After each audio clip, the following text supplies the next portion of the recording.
class we will discuss regarding the output characteristic. See, these two, input characteristic and output characteristic, if you go through your notes, whatever the college is provided to you, you go through, these two concepts are the same in 1 minute. These two are the same concept what we are talking about, input and output characteristics of NPN transistor in common emitter configuration. Because of time limit, I made this videos as two. So if in the examination, if it is asked for the characteristic of NPN transistor, you have to write both input as well as output characteristic. So input characteristic we have discussed in the previous lecture or previous video. We have obtained the curve like this. This is what the input current, this is what the input voltage. So graph obtained is like this, and this is what the threshold voltage. You can say if I increase VCE, if I increase the voltage, then the graph obtained will be like this. So this is what we have discussed in the previous class. So today we will discuss the related concept or the continuous concept of this characteristic, that is output characteristic. In the output characteristic, we have to draw the graph between output current and the output voltage. If you see the diagram, I have made the two categorized I have divided this figure or this circuit into two. This half is input and this half as output. Input we have already discussed in the previous lecture, previous video, and today we will discuss about output. So output characteristic is a graph between output current, this is what the output current is, output current and the output voltage. So output current is ICE and output voltage VCE, and here we have to keep the constant, that is input current. We have to keep the constant input current. So I will write the definition first. So output characteristic, a graph between collector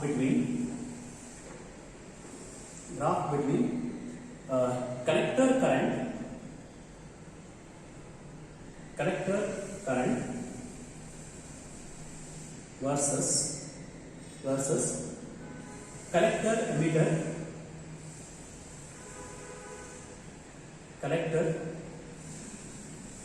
emitter voltage. What we have to keep constant here? We have to keep a constant, keeping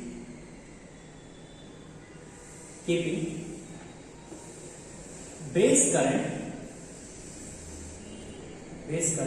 constant. So in the simple word, you can remember it is a graph between,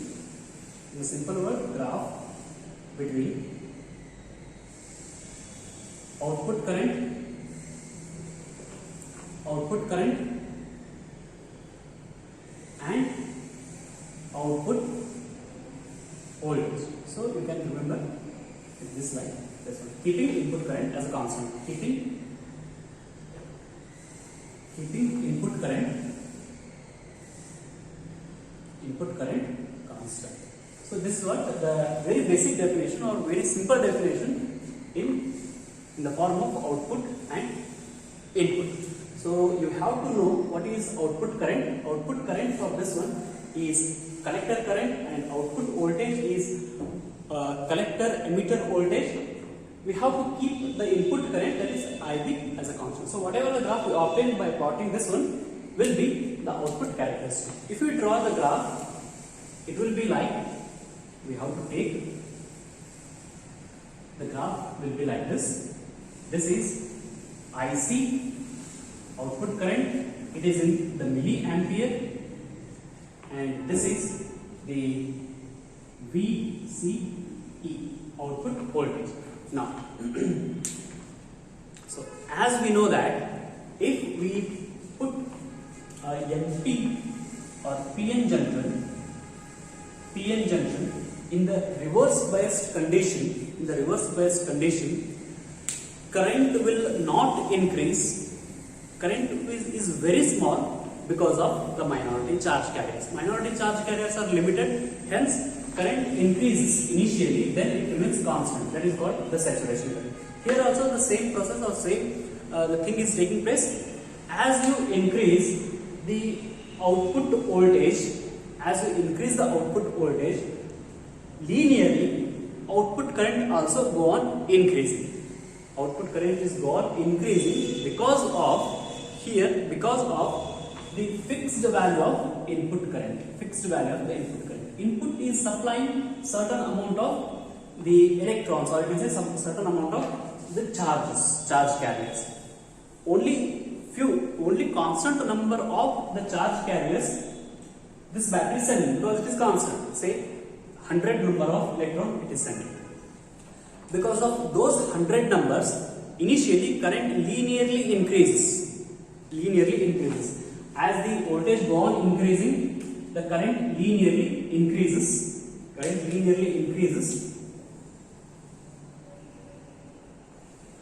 linearly increases up to certain voltage. This voltage is called as the knee voltage. We have already studied that this voltage is called as a knee voltage, or you can say that cut-in voltage. This voltage is a cut-in voltage.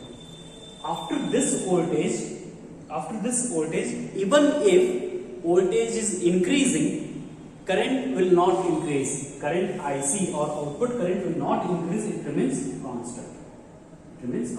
So this is what the saturation current is. So as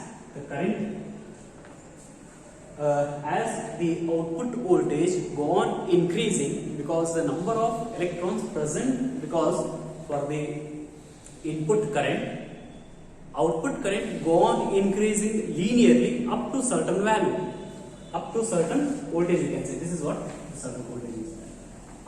Even after this voltage, this value, if the voltage increases, current will not increase, current remains constant.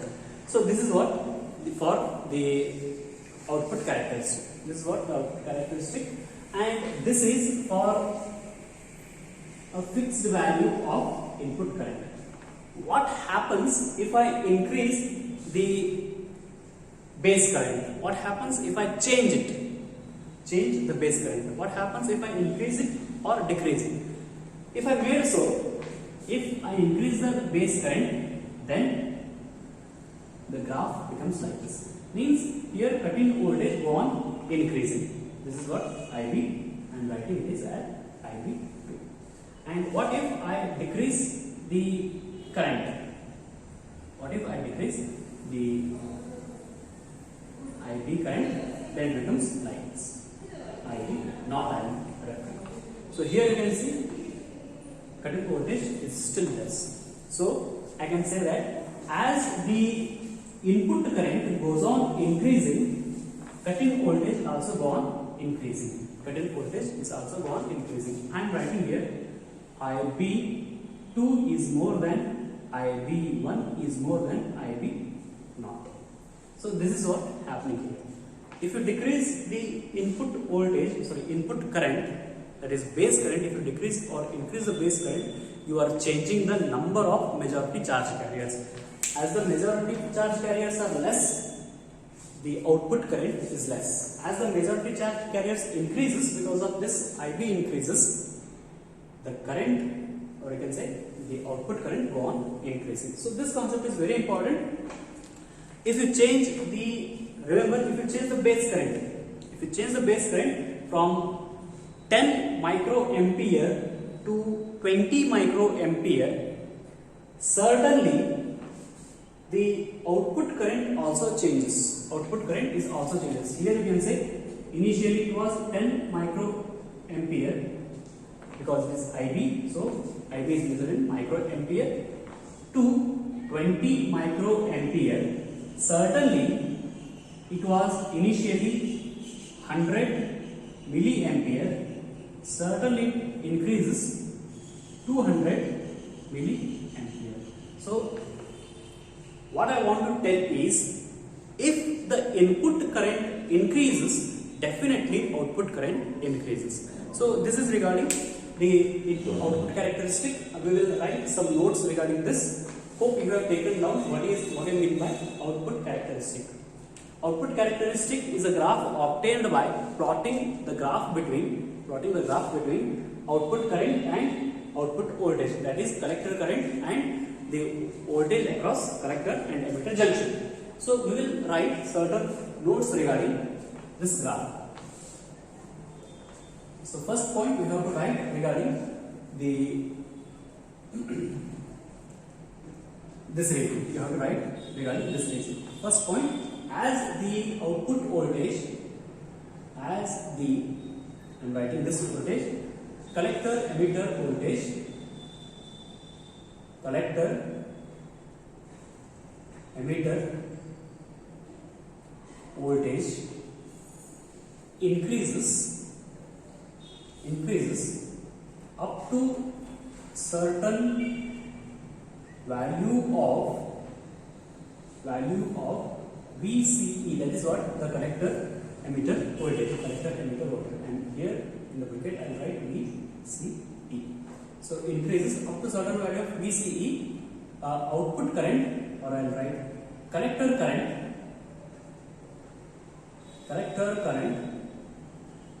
increases linearly,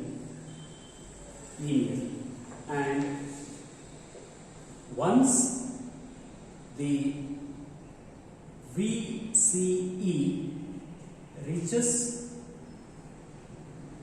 the cutting value, then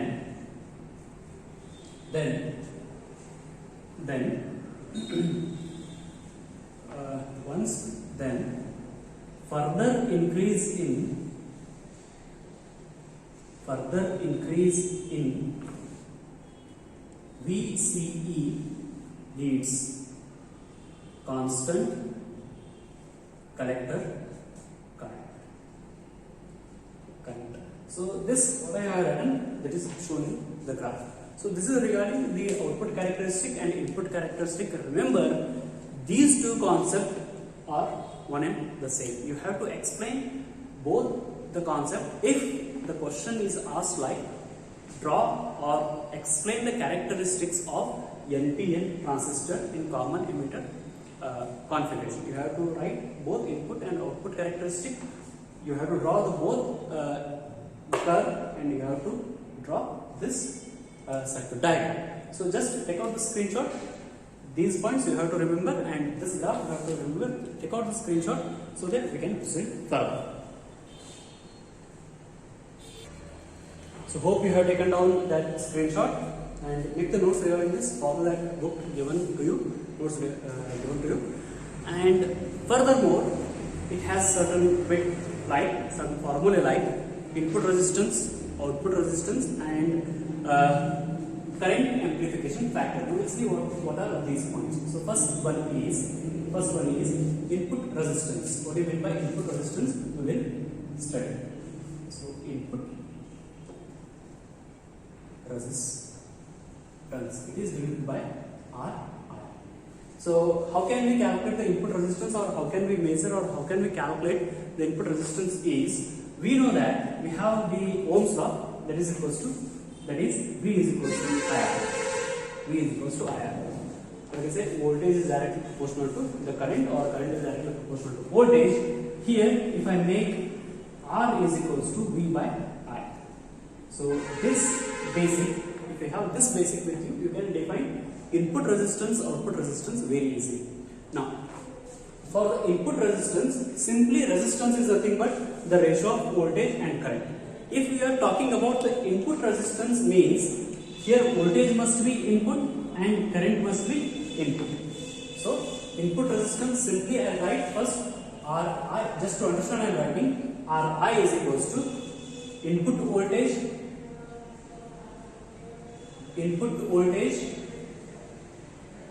divided by input current. Now, if you see the graph, see the diagram, circuit diagram, what is the input current? Input current is IT, base current, and input voltage is voltage across the base and emitter junction. So that is what you have to write. So it is the ratio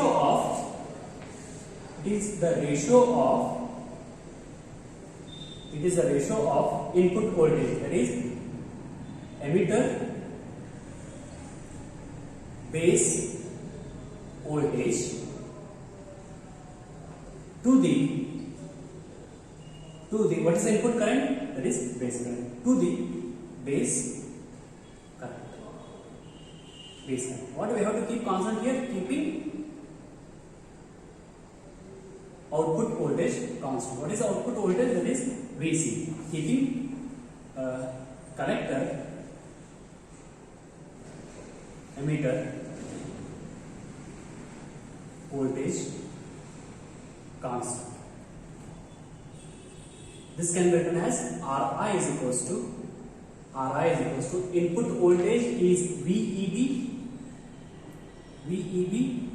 divided by input current is IB, keeping output voltage as constant, that is VCE is constant. So this is how you can state mathematically. So these formulae what I am writing today or in this concept are very important to solve your numericals. So clearly understand. So input resistance, simply resistance is current voltage divided by current. We are defining the input resistance being input voltage divided by input current. So what is the input voltage here? VEB is the input voltage, and what is the input current? IB is the input current. So this is what the ratio is, and we have to keep output voltage as a constant. That's what we have written. So hope it is clear. Just take out the screenshot so that we can carry it further. So now we will study what is output resistance. Output resistance, that is given by RO. So RO can be written as RO is equals to, here voltage divided by current, and once again we are stating for the output voltage or output section. So here output voltage divided by output current. So ratio of output voltage divided by output current. What we have to keep constant here? We have to keep constant input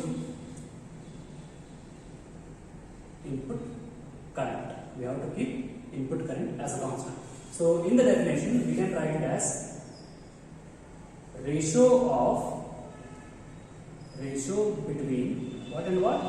Ratio between output voltage. What is the output voltage? Collector emitter voltage. Collector emitter voltage and output current. What is output current? Collector current. Collector current, keeping input current as a constant. Input current is a base current, keeping base current constant. So this is what the definition for output resistance. If you write mathematically, it will be RO is equals to output voltage is VCE divided by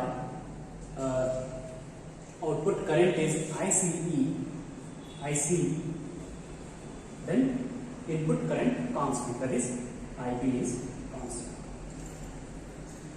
So here what we are writing here, output voltage, we have to apply the change in output voltage and change in output current. So that's what in the previous also, in the input resistance also, you have to use the change in input voltage to the change in input current. So keeping the change in input current as a constant. So this is regarding the output resistance. Take a screenshot.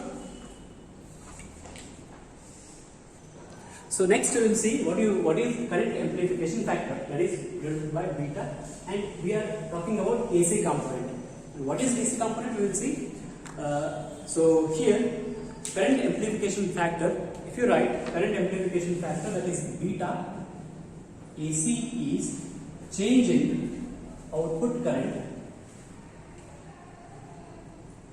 to the delta change in input current. So this is what the definition for the amplification factor. It is simple as efficiency, you can say output current divided by input current. Hence the amplification factor can be defined as ratio of ratio between change in which current it is? Output current. Output current means what? Collector current. Change in collector current to the change in base current.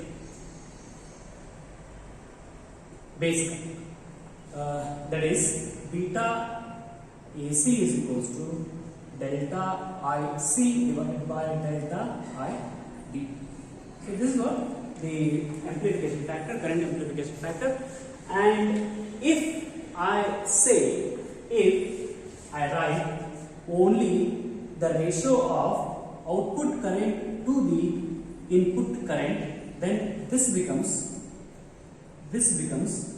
amplification factor for DC component. So this is what the amplification factor. So this is regarding the three formulae, that is input resistance, output resistance, and the current amplification factor. So these are the things regarding the characteristics of NPN transistor in common emitter configuration mode. So this much is about today's class. In the forthcoming classes, we will study the application of the transistor. Transistor can be used as the switch, transistor can be used as amplifier, and transistor can be used as the oscillator. I'll stop it. I will continue in the next class. Hopefully you have all the notes. Just prepare the notes by keeping these things as in your brain. So I'll stop it. I will continue in the next class. Thank you.